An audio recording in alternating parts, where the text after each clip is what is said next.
Hello, I am Becca Rue, and you are watching Rue's Musings.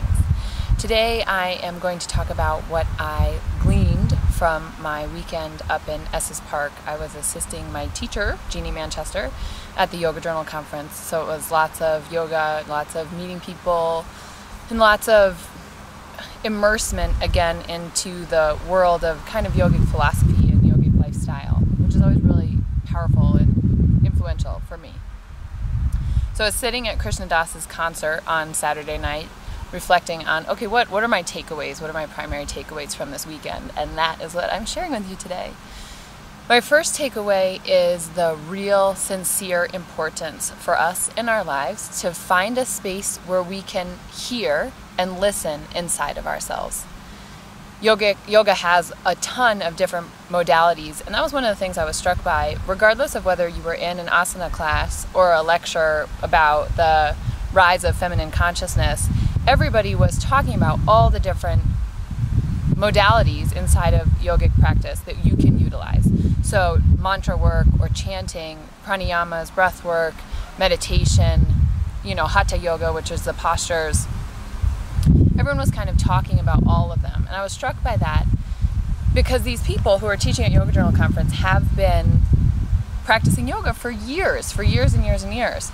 So they've delved into all of these different modalities. And through all of them, we find a place inside of ourselves to be able to quiet the outside noise enough to listen to our inner voice, self, truth, whatever word you wanna come up with. And I really feel like inside of our culture that our inner people are just knocking on the door of our ears, of our brains, to say, please listen to me. I have so much wisdom inside of me to share with you, but you're too busy checking Facebook, and you're too busy, running errands, and you're too busy paying your mortgage to hear about all of this healing and wisdom, like I said, that lives inside of us.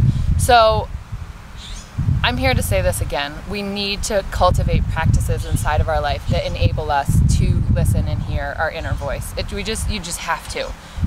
We have to. It's where joy is. I really, really believe that.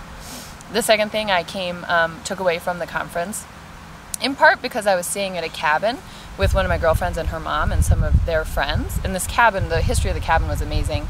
It had been in their family for 60 years. So Carly's grandfather grew up in this cabin, and they intentionally changed nothing inside the cabin, which was just incredible. And so the women in the cabin shared their stories, and Krishna Das shared his story, and my teacher, Jeannie Manchester, when she was teaching at the conference, shared her story. And I was struck by how important it is for us as human beings to share our own story. I do think it's how we learn about the world, is through stories, through storytelling, and it's how we can express ourselves authentically, is to share our story.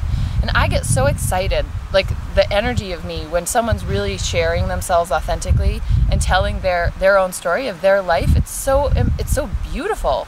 It's interesting. I'm captivated. I'm so excited and honored when someone wants to do that, when someone wants to share their story. So that's my second thing that I took away from the conference is please share your story. It's so important, and we want to hear. The world needs to know your story, and that's how we know you. That's how you can know you, is through offering yourself fully and offering yourself authentically through telling your story. Those are my two things from the Yoga Journal Conference. I'll kick back to that why yoga works at some point in the future, but I wanted to share that with you. You can share this video with all of your friends on Facebook or wherever, or through email for this email, and I will see you guys next week. Bye-bye.